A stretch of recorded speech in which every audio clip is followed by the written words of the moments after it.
24 ठाना, जिसमें आपकी कल सम्यक्त मार्गना कंप्लीट हो गई थी। सम्यक्त मार्गना के विषय में कल हमने देख लिया था। आज अगली मार्गना कौन सी है? सैनी मार्गना। सैनी मार्गना के विषय में आज कथन चलेगा कि सैनी मार्गना किसे कहते हैं और इससे क्या क्या भेद आदि हैं, यह आज हम चर्चा करेंगे। तो सैनी मार्गना, सैनी मार्गना का अर्थ है कि सैनी और असैनी के माध्यम से, सैनी यानी संगी, संगी मन सहित जो जीव होते हैं उन्हें क्या कहते हैं? संगी। तो सैनी और असैनी के माध्यम से आत्मा की खोज करना, ये क्या है? सैनी मार्गना है। सैनी कहो अथवा संगी कहो, ऐसे ही असैनी कहो या असंगी कहो, एक ही अर्थ है। तो इस मार्गना के मात्र दो ही भेद हैं, एक संगी और एक असंगी। बिल्कुल आसान मार्गना है। मन सहित जीवों को क्या कहते हैं? संगी, और मन रहित जीवों को असंगी। बस इतना ही इसमें समझना है।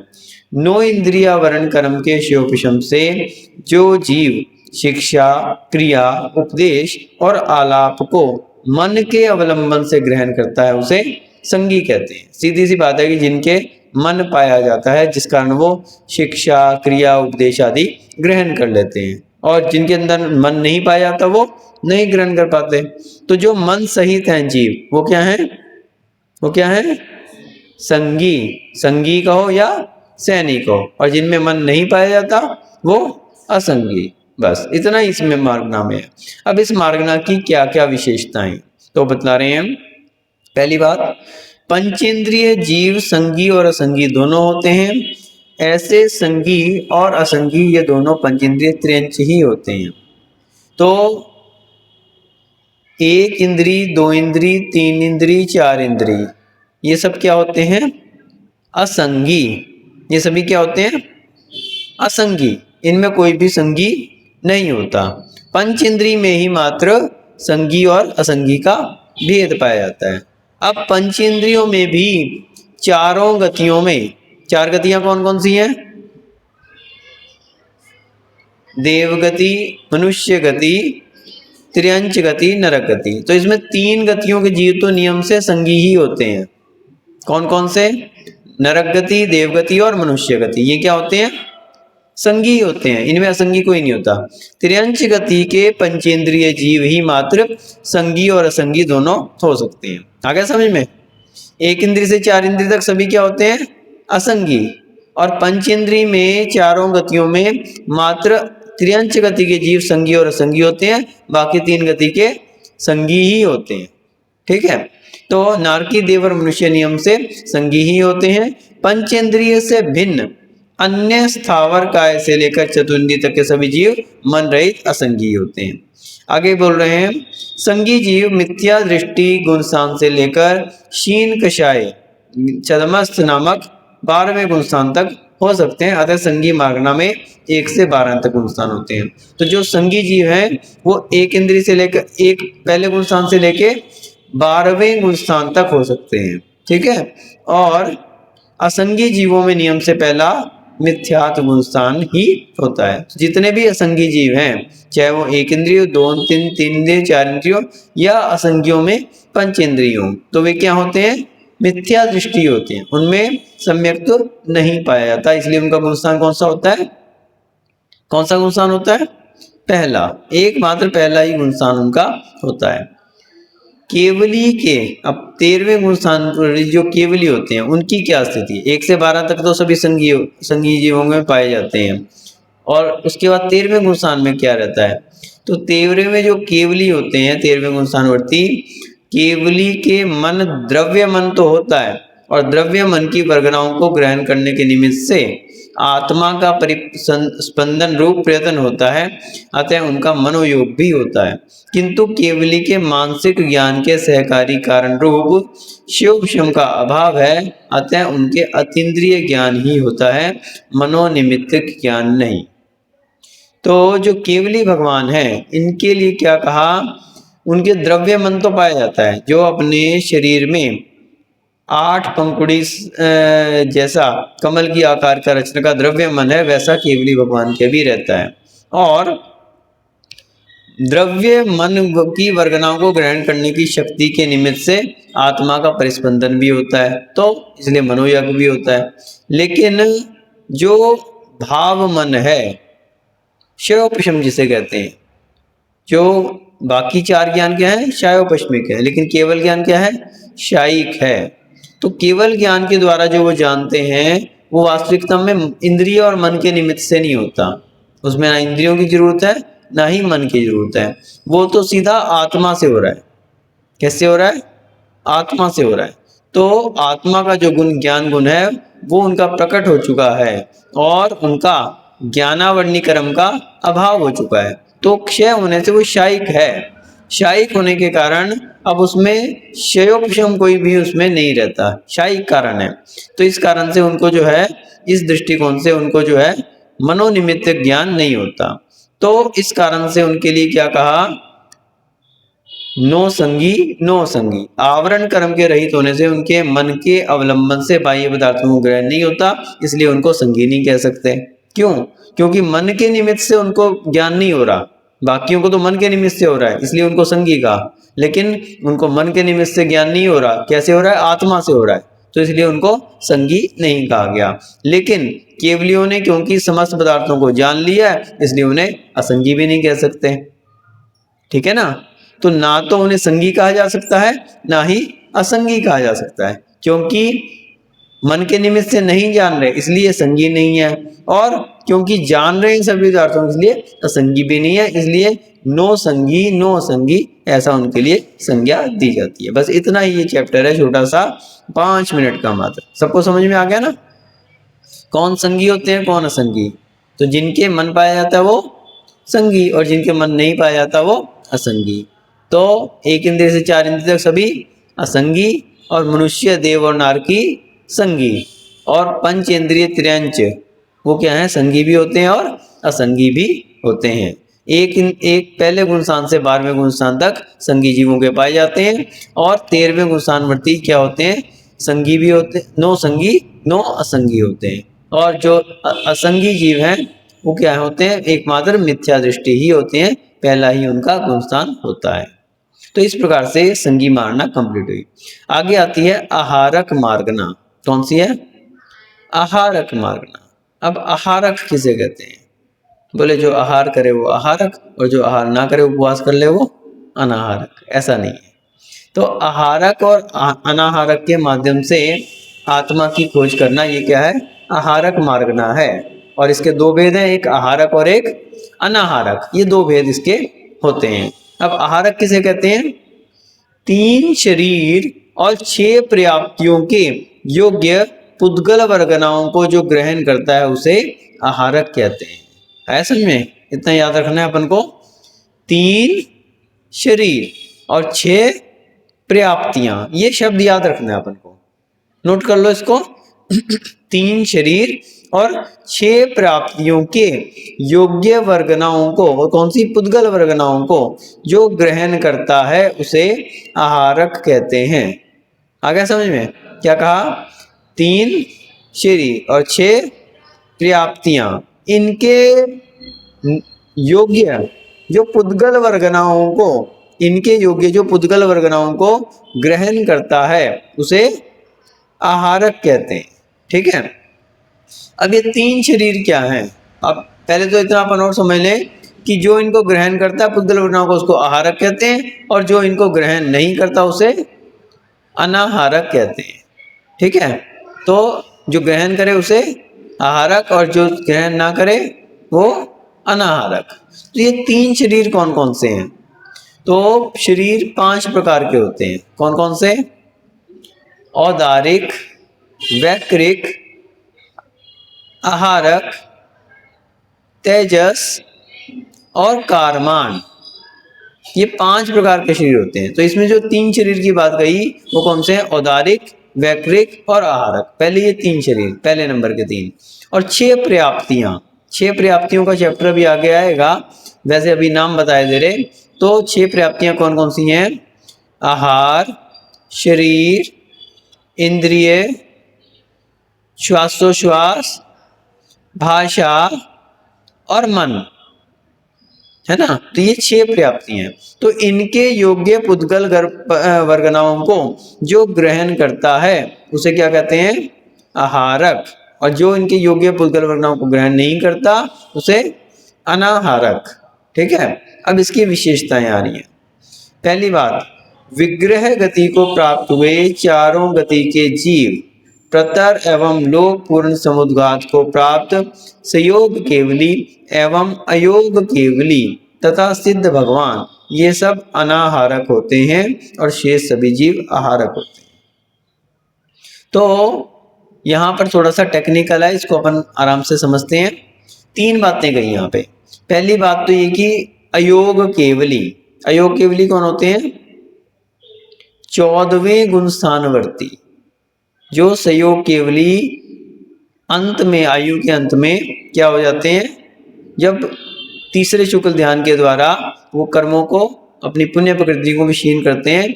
तो 14वें गुण स्थान में, अभी तक तो 13वें गुण स्थान में थे, जब उनका उपदेश हो रहा था, समोषण लगा था, तो कौन से गुण स्थान में थे, 13वें में।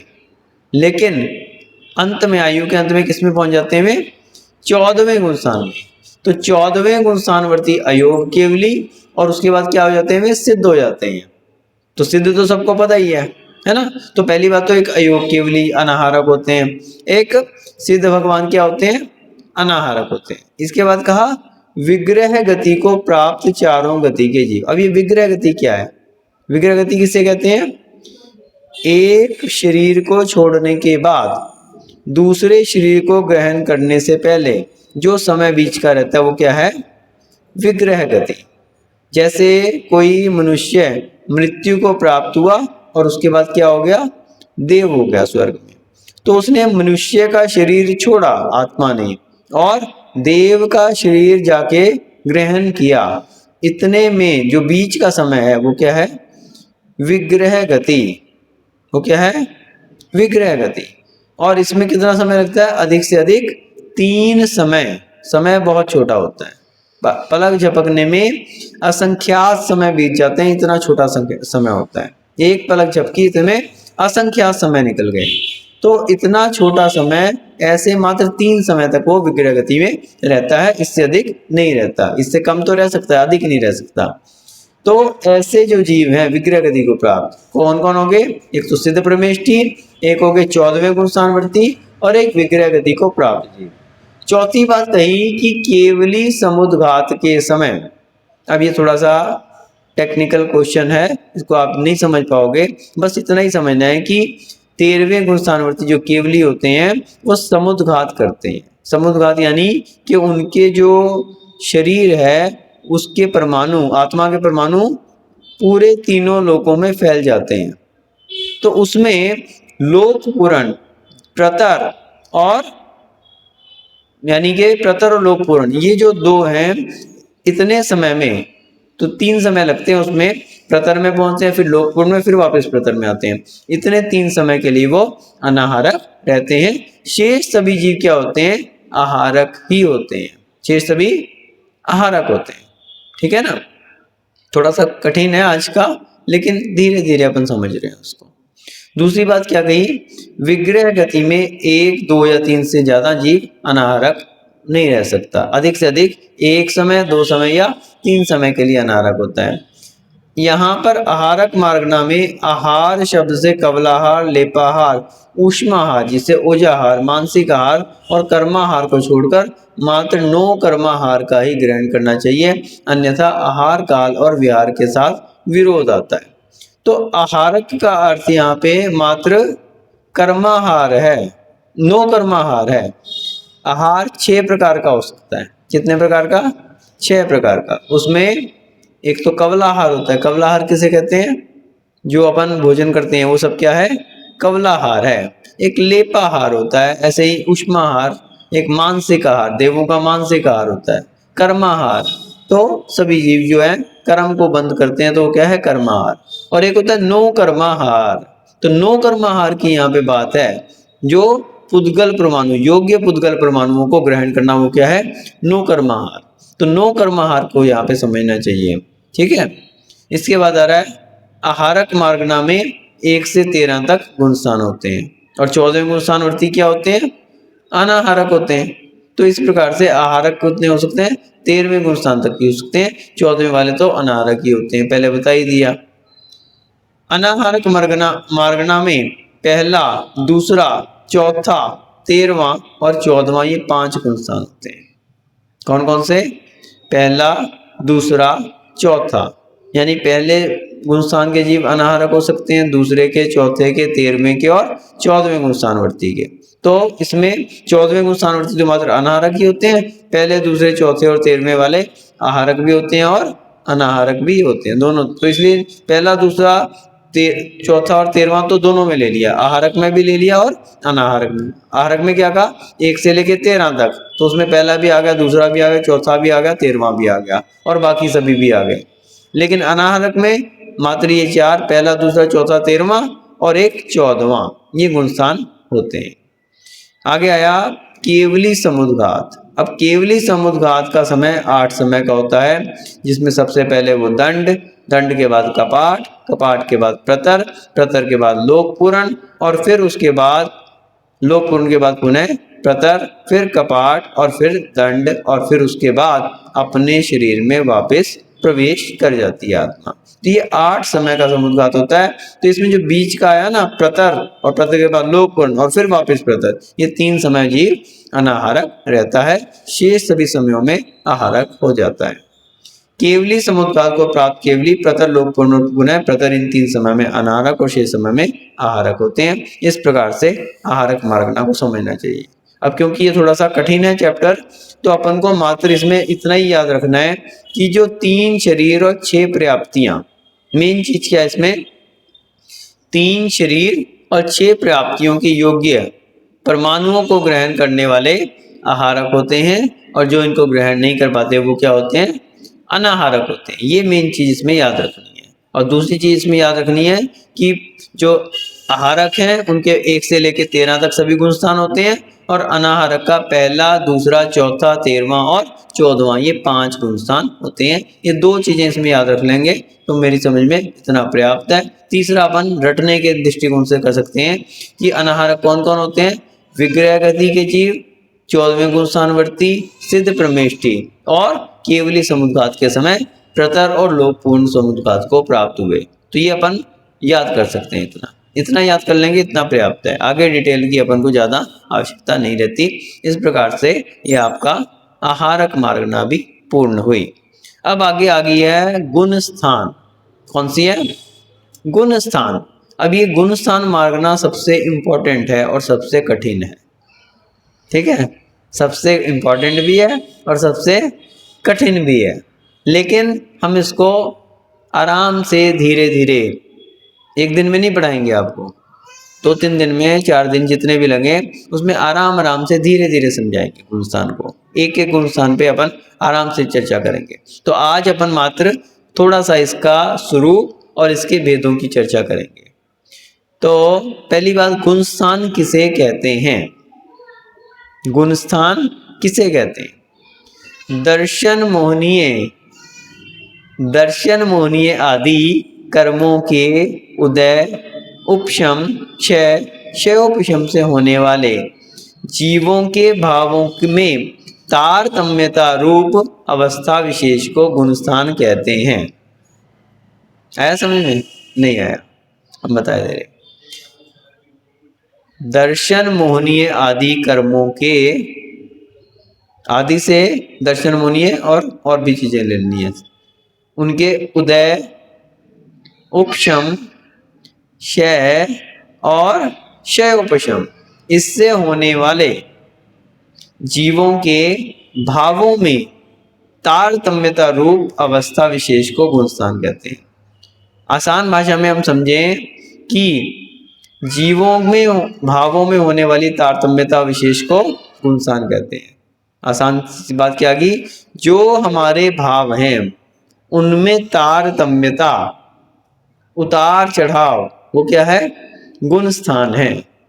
भावों में तारतम्यता, उतार चढ़ाव होना, कहीं अच्छे भावों का होना, कहीं खराब भावों का होना, कहीं दीक्षा लेने के भावों का हो जाना, कहीं दीक्षा लेने के बाद और अच्छे भावों से श्रेणी का आरूढ़न हो जाना, मुनि महाराज का श्रेणी का आरूढ़न हो जाना, उसमें भी शपक श्रेणी, उपशम श्रेणी, ये सब क्या है? भावों की तारतम्यता, मिथ्यात्व, सम्यक दर्शन, सासादन, मिश्र, फिर उसके बाद देशव्रति, फिर प्रमथ, फिर अप्रमथ, फिर श्रेणी आरूढ़न, श्रेणी आरूढ़न के बाद सयोगी अवस्था, अयोगी केवली, ये सब क्या है? गुण स्थान है, अभी भेदों में आएगा। तो ये सब क्या है? भावों की तारतम्यता, भावों का उतार चढ़ाव, कैसे हमारे भाव हो रहे हैं, वो क्या है? गुण स्थान है। तो गुण स्थान दूसरा परिभाषा दी इसमें, मोह और योग के निमित्त से होने वाले आत्मा के परिणाम को गुण स्थान कहते हैं। दूसरी परिभाषा थोड़ी सी आसान है, मोह और योग, मोह और योग के निमित्त से होने वाले आत्मा के परिणाम को गुण स्थान कहते हैं। आया समझ में? तो है तो आत्मा के ही परिणाम, तो ये किस कारण से होते हैं? मुख्यतः एक मोह के कारण और एक योग के कारण, एक मोह के कारण और एक योग के कारण। तो जो मोह और योग के निमित्त से आत्मा के परिणाम हो रहे हैं, जैसी भी उनकी अवस्थाएं हो रही हैं, वो क्या है? गुण स्थान। अब गुण स्थान के लिए इनके नामों की बात बता रहे हैं। संवर के स्वरूप का विशेष परिज्ञान के लिए 14 गुण स्थान आवश्यक है।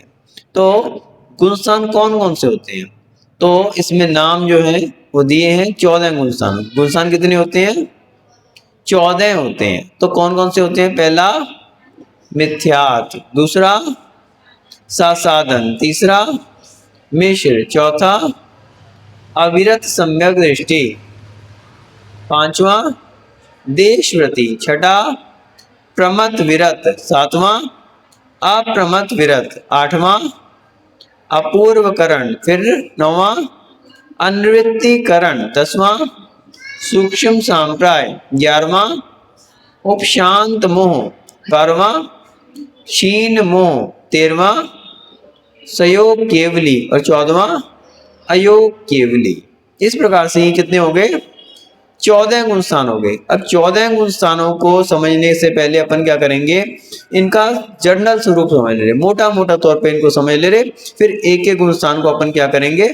डिटेल में समझते जाएंगे। 14 गुण स्थानों को पहले क्या करेंगे? अपन शॉर्ट में समझ ले रहे कि 14 गुण स्थानों का क्या स्वरूप है। तो पहली बात ये कि इसमें मात्र 3-4 चीजें अपन समझेंगे। पहली बात तो मिथ्यात्व और सम्यक्त्व को समझना है। आपको पहले पढ़ ही चुके हो सम्यक्त्व मार्गना में कि एक मिथ्या दृष्टि जीव होता है और एक सम्यक दृष्टि होता है, ठीक है ना? तो जो मिथ्या दृष्टि जीव है उसके मुख्यतः 3 गुण स्थान होते हैं, पहला, दूसरा और तीसरा। उनको अपन ने देख ही लिया था, मिथ्यात्व, सासादन और मिश्र, ये हमने सम्यक्त्व मार्गना में देख लिया था, है ना? तो वही उनके सम्यक्त्व के स्थान है सम्यक्त्व मार्गना में, और वही उनके पहले 3 गुण स्थान है। मिथ्यात्व वाले का पहला मिथ्यात्व गुण स्थान होता है, सासादन वाले का दूसरा सासादन गुण स्थान होता है, और मिश्र सम्यक्त्व वाले का मिश्र नाम का तीसरा गुण स्थान होता है। इतना समझ में आ गया? और चौथा क्या है? सम्यक्त्व। तो सम्यक्त्व जो है चौथा गुण स्थान वर्ती है। चौथे गुण स्थान से सम्यक दृष्टि हो जाता है। तो जो सम्यक दृष्टि है लेकिन उसने कोई भी व्रतों को धारण नहीं किया, ना तो सकल संयम को धारण किया है और ना ही देश व्रतों को धारण किया, वो क्या है? कौन से गुण स्थान वर्ती है? अविरत सम्यक दृष्टि, यानी चौथे गुण स्थान वर्ती, ठीक है ना? तो चौथे गुण स्थान वर्ती है। इसके बाद आता है देश विरत, जो देश व्रतों को धारण कर लेता है, यानी एलक जी, शुल्लक जी, चुल्लिका माता जी, प्रतिमाधारी, आरिका माता जी, ये सब क्या है? 5वें गुण स्थानवर्ती देशव्रती। और छठे गुण स्थानवर्ती कौन होते हैं? मुनिराज होते हैं। छठे गुण स्थानवर्ती मुनिराज होते हैं। 6वें गुण स्थान से मुनिराज का गुण स्थान शुरू हो जाते हैं। इतना अपन ने मोटा मोटा समझ लिया ना, तो अपन को मोटा स्वरूप पता लग गया। अब छठे से आगे क्या होता है? छठे तक तो समझ में आ गया। आगे जितने भी गुण स्थान है वो किसके हैं? मुनिराज के हैं, एकमात्र मुनिराजों के होते हैं। तो उसमें जो छठवें गुण स्थानवर्ती मुनिराज हैं उनके क्या पाया जाता है, प्रमाद पाया जाता है, प्रमाद पाया जाता है, वो ध्यान की अवस्था में नहीं होते। और जो ध्यान की अवस्था में सातवें गुण स्थान में पहुंच जाते हैं वो कौन से हैं, अप्रमत्त, जिनमें प्रमाद का अभाव है। तो सातवें गुण स्थान वाले अप्रमत्त हो गए। पंचम काल में मात्र ये 7 ही गुण स्थान होते हैं, इससे आगे नहीं हो सकते। ठीक है, तो 7वें गुण स्थान होती है। अब 7वें गुण स्थान से आगे क्या होता है, श्रेणी का आरूढ़न होता है। आगे के गुण स्थान किसके हैं, श्रेणी के। और श्रेणियां कितनी होती हैं, श्रेणियां कितनी होती हैं, 2 होती हैं। कौन कौन सी, उपशम श्रेणी और शपक श्रेणी। अब ये याद रखने पड़ेंगे ना, एक उपशम श्रेणी और एक शपक श्रेणी। तो इनमें अंतर क्या है, तो इसमें अंतर यही है कि जो कषाएं होती हैं अपनी क्रोध मान माया लोभ, इसमें भी अनंतानुबंधी, अप्रत्यख्यान, प्रत्यख्यान और संज्वलन। और ऐसे ही 9 कषाएं, हास्य, रति, अरति, शोक, भय, जुगुप्सा, स्त्री वेद, पुरुष वेद और नपुंसक वेद। तो ये जो 9 कषाएं और ये जो 16 कषाएं, ऐसे 25 कषाएं जो होती हैं, इनमें जो इन कषायों को दबा के चलता है, उनको क्या करता है, उपशम करके चलता है, दबा के चलता है। तो वो क्या करता है, उपशम श्रेणी का आरूढ़न करता है, वो उपशम श्रेणी में चढ़ता है। और जो इनको खत्म करके चलता है, क्षय करके चलता है, वो शपक श्रेणी में आरूढ़ित होता है। ठीक है ना, आ गया समझ में। जो कषायों को दबा के चलेगा वो कहाँ पे जाएगा, उपशम श्रेणी में। और जो इनको खत्म करके समाप्त करके चलेगा वो किसमें जाएगा, शपक श्रेणी में। तो 7वां गुण स्थान के बाद क्या होता है, श्रेणी का आरूढ़न होता है। 8वां गुण स्थान, 9वां गुण स्थान, 10वां गुण स्थान और 11वां गुण स्थान, ये किसका है, उपशम श्रेणी वालों का।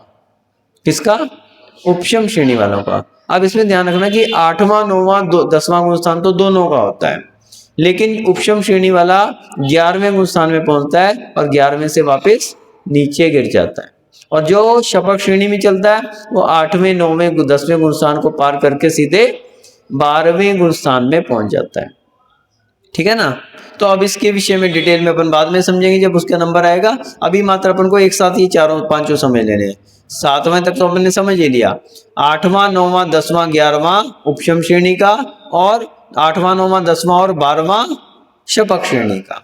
12वें गुण स्थान में जैसे ही पहुंचा तो वहां पर 3 जो उसकी मोहनीय कर्म तो पहले ही समाप्त हो गया था, 3 कर्म और समाप्त हो जाते हैं उसके। कौन कौन से, ज्ञानावर्णी, दर्शनावर्णी और अंतराय। मोहनीय कर्म तो 10वें गुण स्थान में समाप्त हो गया। 10वें गुण स्थान में मोहनीय कर्म जैसे ही समाप्त हुआ, अगर दबा के चला है तो 11वें गुण स्थान में पहुंचेगा, और अगर उसको समाप्त करके चला है सीधा तो 12वें गुण स्थान में पहुंचेगा। तो 10वें गुण स्थान में मोह का अभाव हो जाता है, मोहनीय कर्म का समाप्त हो जाता है।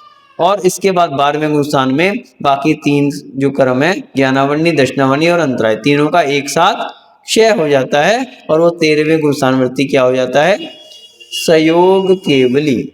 क्या हो जाता है, सयोग केवली। यानी जो केवल ज्ञान को प्राप्त कर चुके हैं ऐसे, लेकिन योग बाकी हैं उनके, अभी योग समाप्त नहीं हुए, तो क्या है, सयोग केवली। तो अपनी आयु पर्यंत 13वें गुण स्थान में रहते हैं, और आयु के अंत में योगों का भी निरोध कर लेते हैं।